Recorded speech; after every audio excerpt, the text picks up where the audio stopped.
So check this out, guys. This keyboard is designed in the style of old keyboards like the IBM Model M, but this one holds a dark secret. That's a Jeremy MX key. It's a mechanical keyboard, and I freaking love this, guys. Am I the only one that likes this? Am I the only one that finds this cool? Oh, okay.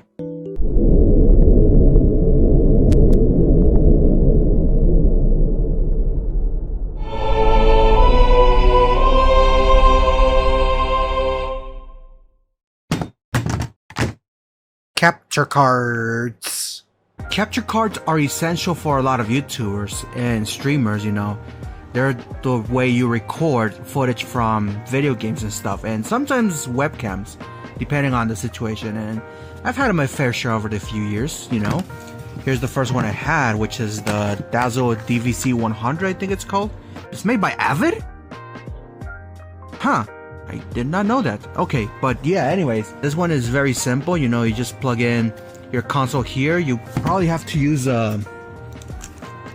these in order to split the signal so that you could both look at the screen and at the computer. And then you just plug in the other end to USB. It was very simple, but like, you know, it looked like garbage. But it's all a lot of us had back then, so you know, this did its job well. And then I got this Chinese capture card. I wanted to make a comparison, but for some reason, this one does not like my computer.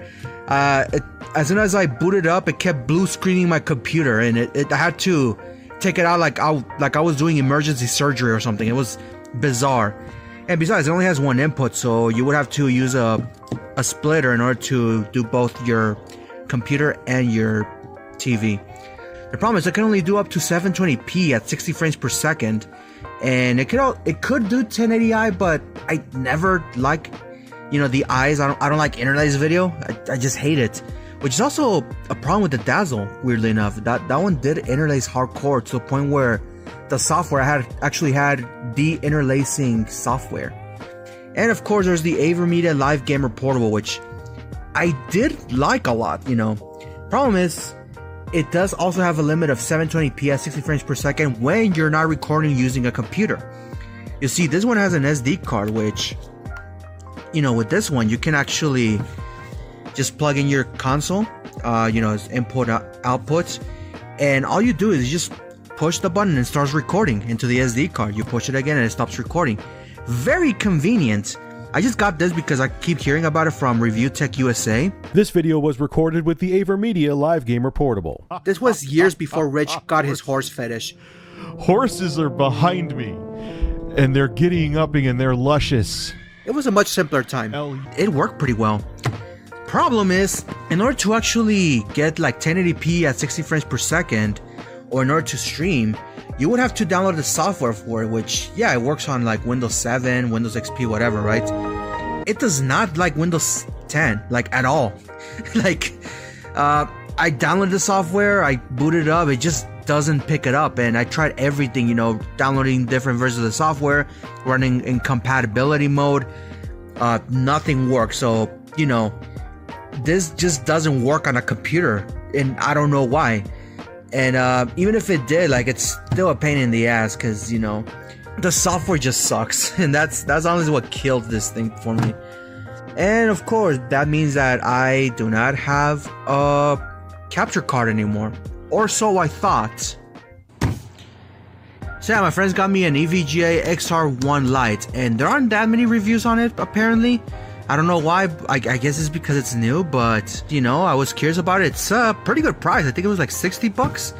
That's how my friends got it for me, because I expressed interest in it and I expressed how much I hated this thing. But yeah, that's why I'm here. Well, I'm gonna go ahead and plug this in, and I'll record some game footage, and, you know, we'll see what happens. Those are the specs right there. You know, 4K at 60 frames per second pass-through. It records up to 1080p at 60 frames per second. Supports PC and gaming consoles using a USB 3.0 connection. And it does support as low as 480p, which is pretty good for consoles. Well, first I'll unbox it and then we'll see what happens. Alright, so full disclosure, I have already opened this because I wanted to make sure that it's, you know, it's all there, it's all good. It was my birthday, so, you know, my friends gifted to me, and I really appreciate them. This is like the thing I actually needed, so let's unbox it. Oh, look what it says here.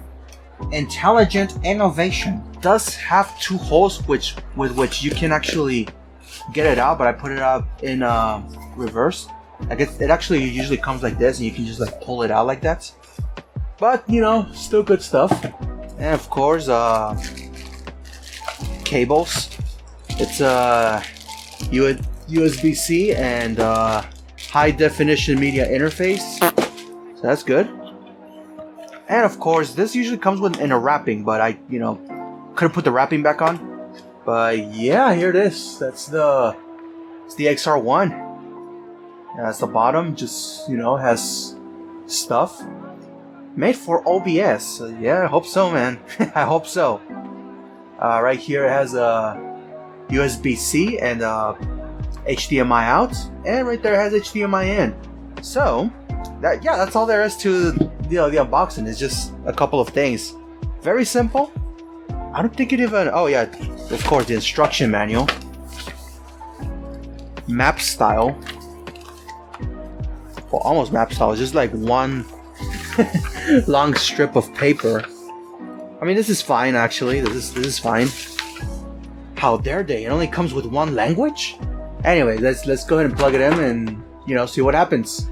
So I guess we could quickly talk about my entertainment center, which, you know, has my consoles, you know, N64, Xbox, PlayStation 4, Sega Genesis, Media Center, Plex server. Yeah, everything that you see here, including the Switch, it all puts to this one cable. So, you know, this is what plugs into my capture card usually. So I'm gonna put input here and then output to the computer. HDMI in. There we go. Now I need to get the HDMI and the cable. Alright, so I plugged in HDMI out, which goes to my projector. And finally there's just USB-C, which I'll just plug in. Right, if it will focus, yep. Right there. And I guess we'll install some software and then we'll see where we go from here. So, yeah, apparently it just works. It's very plug and play. I just plugged it in. I was looking for software to run it, but there's none. So I just plugged it in. It just appears as EVGA XR1 Lite capture box video. And yeah, you know, it just works. I honestly wasn't expecting that. Well, enough talking. Let's do some testing. So first, I decided to try something that's very colorful. So here is Super Smash Bros. Ultimate. Keep in mind though that there will be a loss of quality from rendering the video, and then another loss of quality when YouTube compresses the video for their server, so what you see here is not 100% representative of what you will actually get when you record the video directly. I will try to upload these videos somewhere where I can just provide a link so you can download these videos and check out the quality yourself in its raw form. Still though, this looks pretty damn amazing. Definitely a lot better than the Chinese capture card or even the AverMedia Live Gamer Portable. If you can see what I see, you will see that the artifacting is at its bare minimum, and the darks look especially good. Dark colors always seem to be where the most artifacting happens with cheaper capture cards, so I'm glad that the colors in this video look as good as they do. That's not to say that the video won't artifact at all. It would be insane to expect that kind of performance from a little capture card like that. But the fact that this is running at 1080p at 60 frames per second is very impressive to me, especially at the price tag of $60 on Amazon. Hell, my AverMedia Live Gamer Portable was far more expensive than this, but of course you have to understand that the capture card was probably a product of its time and was likely a viable option back then. Anyways, let's move on to something that has far more color. Yeah, hopefully this is a good stress test of how the capture card is going to be able to handle colors.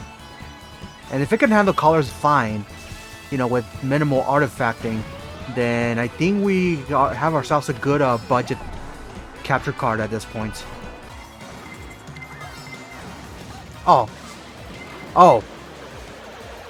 Oh!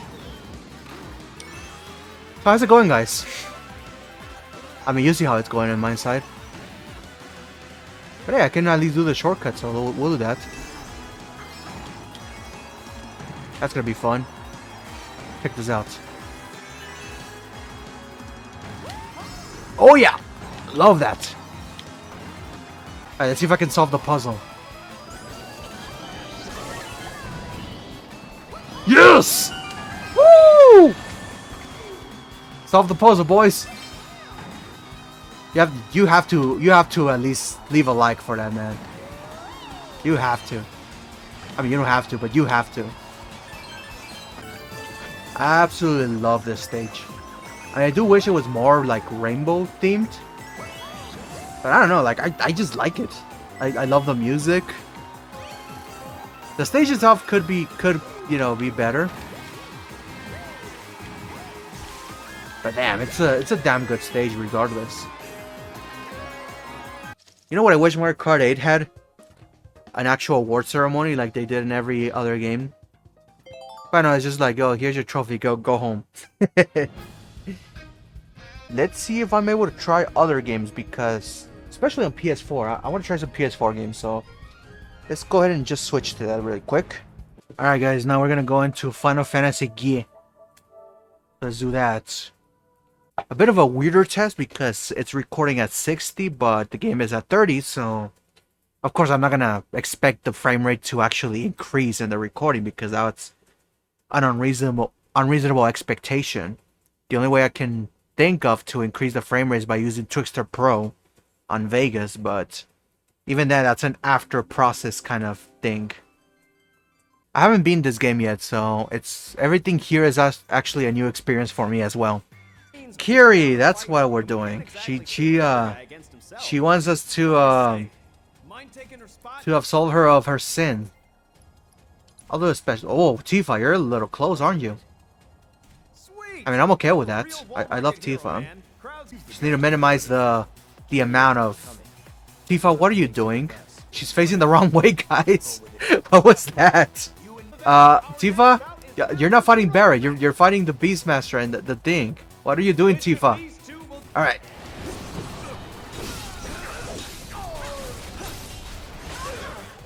Now I'm just gonna focus on him for now. Oh god, what is he doing? What is he doing? What is he doing? Barret just so awesome. You know, with ranged.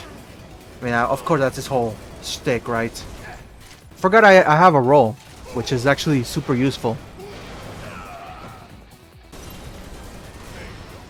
There we go. Oh, that was fun. Oh, sorry, I got too close to the microphone there. Yeah, that was fun. So yeah, that's how this capture card looks. I was gonna try out Doom Eternal, but it's gonna take a while for this to actually download. I guess I'll see you tomorrow. Again, the only reason I'm playing this is because I don't really have that many PS4 games. Actually, I don't own any PS4 games at all. They're all lent to me, including the PS4 itself. I'm just hoping the recording looks pretty good, because on OBS, I set it so that it's at the best possible settings for my computer. Okay, so Doom Guy just punches through some walls. Alright. Yeah, that chainsaw definitely makes you feel powerful.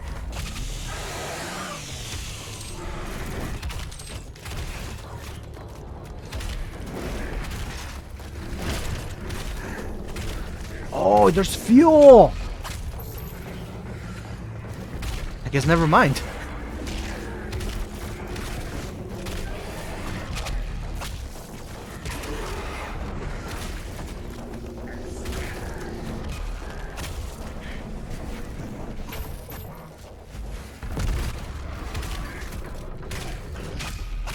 Alright, now we're talking.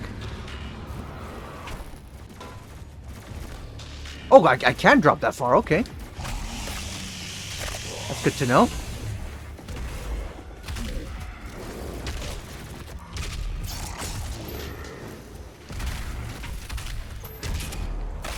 to know.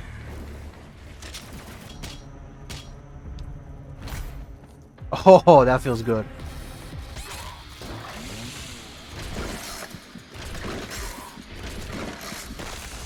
Oh. Well, that was my best attempt, but then again, I am focused on both the screen, the projector, and capture card. So I hope this at least gave you a good glimpse of what the capture card looks like. So, that'd be great. Okay, I forgot we can actually test out one more thing, which is my Nintendo 64 now.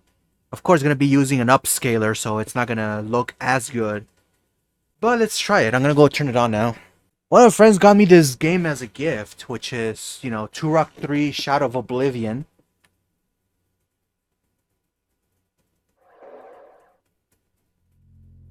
I just have to really quick switch resolutions. It's 720p still.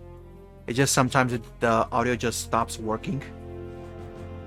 This game was exclusive to the Nintendo 64. Give me one moment. I have to turn my lights off really quick. Input lag is a bit of a nightmare in these things because, you have the input lag from the upscaler and then from HDMI and then from LCD TVs in general. I mean, I'm using a projector, which is essentially the same thing. It's an LED projector. Also, the upscaler tends to lock on to 16:9 aspect ratio. So if you have anything that you input, is always going to spit out 16:9. Alright, let's deal with these quote-unquote controls. What else do I have? Oh, I have a bow and arrow. Why am I using the axe? Yeah, let's play a little. Oh, God! Oh, okay. I've seen enough hands to know where those are going in, Daniel. Well, crap. I guess I'm going back. Okay. Oh.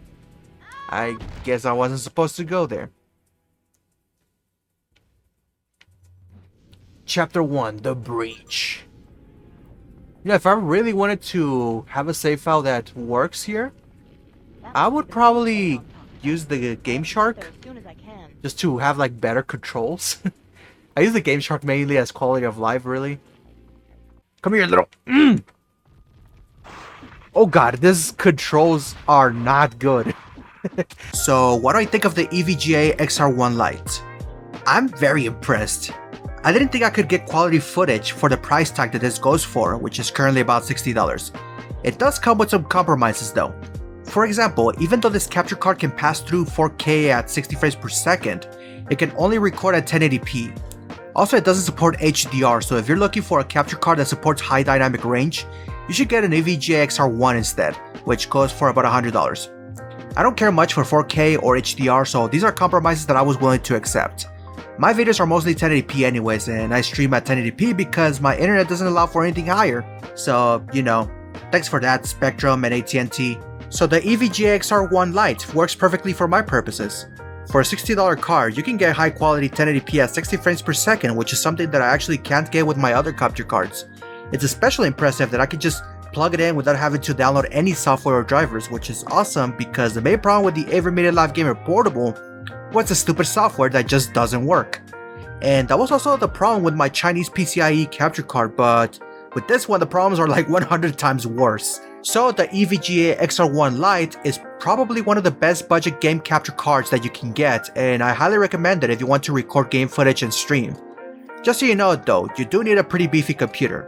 We're talking at least an AMD Ryzen 3 1300X or a 6th gen Intel Core i5 CPU, 16GB of RAM, and a GTX 1060 or an RX 560 XT graphics card. If your computer has all that, then you'll have a pretty good time setting this up and using it. Anyways, that's the end of this video.